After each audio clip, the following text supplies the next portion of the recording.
আল্লাহ আল্লাহ আল্লাহু লা ইলাহা ইল্লাল্লাহ মুহাম্মাদুর রাসূলুল্লাহ।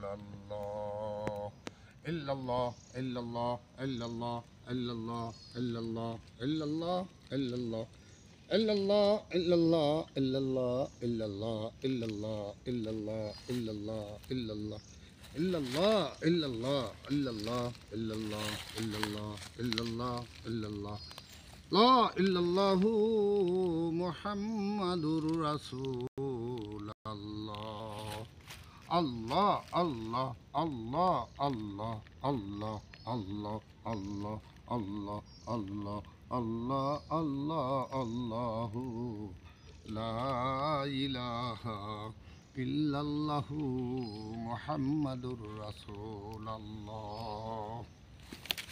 আল্লাহ আল্লাহ আল্লাহ আল্লাহ লা ইলাহা ইল্লাল্লাহু মুহাম্মাদুর রাসূলুল্লাহ। আল্লাহ পাক আজকে একবারে গহীন এক জঙ্গলে এসে আল্লাহর নাম জপ করা শুরু করলাম। বেশ কিছুক্ষণ যারা আল্লাহ হয়েছে এদেশে সাধক মহৎ জ্ঞানী গুণী তারা নির্জন গহীনে বসে আল্লাহর নাম জপ করেছে, আল্লাহকে রাজি খুশি করাইছে, আল্লাহ এত লাভ করছে, আল্লাহ তথ্য অর্জন করছে। একমাত্র মানবের সেবাই তারা তার জীবন বিলিয়ে দিয়েছে। তাই মানবের সেবায় যা কিছু দরকার সব কিছু গুছিয়ে নেওয়ার জন্য গহীন জঙ্গলে চলে আসে। ঋষিমুষি যারা আছে সাধু মহৎ দরবেশ তারা এই গহীন জঙ্গলে বসে আল্লাহর নাম জপ করে। তাদেরকে সাধারণ মানুষ চিনতে পারে না, একটু ব্যতিক্রম ধরনের মানুষ হয়। তারা লোকালয়ের থেকে একটু দূরে থাকে, একমাত্র নির্জন স্থানে তারা বসে আল্লাহকে ডাকে, গভীরে বসে আল্লাহকে স্মরণ করে। তাই স্মরণে মরণ নাই। যারা আধ্যাত্মিক সাধনা করতে চান, যারা আল্লাহকে পেতে চান, যারা আল্লাহর নবীকে পেতে চান, আপনারা এই গহীন বনে একটু সাধনা করে দেখবেন।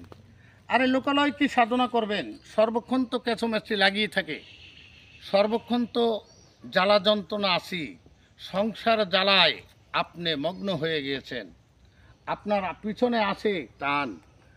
আর আপনি কখন ডাকবেন মালিকেরে, মালিক কখন আপনার ডাকে সাড়া দেবে আপনি তা জানতে পারবেন না। তাই গহীনে যদি আসে আপনি ইবাদত করেন, আপনার ইবাদতগুলো আল্লাহ পাক পছন্দ করবে, আপনাকে কবুল করে নেবে আল্লাহ রব্বুল ইজ্জত। এহেন গহীন জঙ্গল বনে রনে এই সমস্ত জায়গায় মনোঋষিরা মহর্ষিরা যারা মস্ত বড় সাধক অলি হয়েছে তারা এই সমস্ত গহীন জঙ্গলে তারা ইবাদত করেছে। এই যে দেখেন জঙ্গল, কোনো লোক নেই, কোনো লোকালয় নেই। এই সমস্ত জঙ্গলে চলে আসবেন ইবাদত করার জন্য। ইবাদত করতে আসলে আপনি এই সমস্ত জায়গায় চলে আসবেন, আপনার ইবাদত কবুল হবে। আল্লাহ রব্বুল আলামিন খুশি হয়ে আপনাকে কিছু না কিছু দান করবে। সেটা মানব সেবায় হোক, সেটা আধ্যাত্মিক কাজে হোক, সেটা দুনিয়াবি কাজে হোক, সব ধরনের কাজে আপনার লাগ পারে। এই গহীন কাননের ইবাদত আল্লাহ পাক কবুল করেন। আজকে আপনাদেরকে এই গহীন বন জঙ্গলের কথা, গহীন বন জঙ্গল, এই গাছপালা তরুতরুণ্য সকলেই মিলিয়ে আল্লাহকে ডাকে, সবাই আল্লাহর জিকিরে মগ্ন আছে। আমি একটু আল্লাহর নাম স্মরণ করলাম, আল্লাহর নাম কীর্তন করার জন্য আমি চলে আসলাম এহিন গহীন জঙ্গলে। গাছপালা তরুলতা 18,000 মাখলুকাত একমাত্র আল্লাহর ইবাদতে রত থাকে। আপনি আমি আশরাফুল মাখলুকাত আমরা ভুলে গেছি, মোহমায়ায় পড়ে আমরা ছুটেছি টাকা অর্থের পিছনে। অর্থ কিভাবে কামাই করা যায় এ নিয়ে আমরা ব্যস্ত হয়ে পড়েছি, কিন্তু আল্লাহকে কিভাবে লাভ করা যায়, আল্লাহর নবীকে কিভাবে খুশি করা যায় এদিকে আমাদের মন নাই। তাই সকলে মিলে আমরা আল্লাহর ইবাদত করি এবং আল্লাহকে রাজি খুশি করাই, তাইলে আমরা ইহকাল পরকালে শান্তি সুরাত খুঁজে পেব। আর এই শান্তি সুরাত খুঁজে পেতে হলে ইবাদত করতে হয়, গহীন বন জঙ্গলে ইবাদত করতে হয়। এই বলে এখানেই রাখছি। আজকের মতো সকল দেশবাসী, সকল ভাই বোনদের কাছে আমার সালাম রহিল। আসসালামু আলাইকুম। আপনারা আমার চ্যানেলের পাশে থাকবেন। দরবেশ আনোয়ার হোসেন লিখে দিলে আমার ইউটিউব চ্যানেলটা আপনারা পাবেন।